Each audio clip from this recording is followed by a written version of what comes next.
ഡിഗ്രിക്ക് മുമ്പ് ചെയ്തു. കഴിഞ്ഞിട്ടാണ് ഞാൻ ചെയ്തത്. ഡിഗ്രി ഏതായിരുന്നു? പ്രധാന ഭാഷയാണ് താങ്കൾ ഉദ്ദേശിക്കുന്നത്?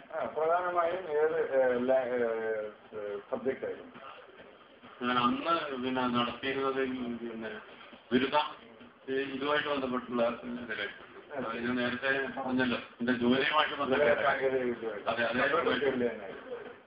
കമ്പ്യൂട്ടർ ഫീൽഡല്ലേ വിവര സാങ്കേതിക മേഖല തന്നെയെന്ന് പറയാം. മേഖല തന്നെയാണെന്ന് പറയാം. എനിക്കും കൂടി ശരി പിടി കിട്ടിയില്ല. ഇവിടെ എത്ര വർഷമായി? 3 വർഷമായി.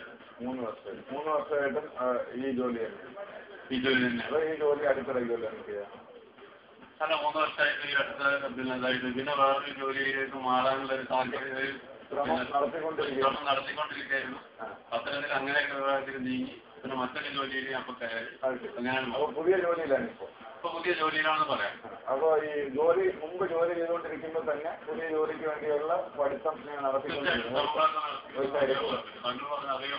അപ്പൊ ഇനിയും വേറെ കോഴ്സ് എടുക്കുക, എന്നിട്ട് വീണ്ടും അടുത്ത കമ്പനി അന്വേഷിച്ച് പോകും.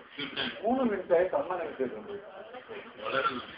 യഥാർത്ഥത്തിൽ എന്താ ജോലി? ഞാൻ ഉദ്ദേശിച്ച ഒന്നുമല്ല കേട്ടോ. അതിന്റെ കമ്പ്യൂട്ടറിനാണ് ഡിസൈൻ ചെയ്യുന്നത്. അതാണ് ഞാൻ ഉദ്ദേശിച്ച സാധനമൊന്നുമില്ല. ഞാൻ വേറെ പല കാര്യങ്ങളും ആലോചിച്ച് പോയി. പോട്ടെ, ഇൻഡക്ട് സ്പോൺസർ ചെയ്യുന്ന ഒരു ഗോൾഡ് കോയിൻ 10 പാരാമീറ്റർ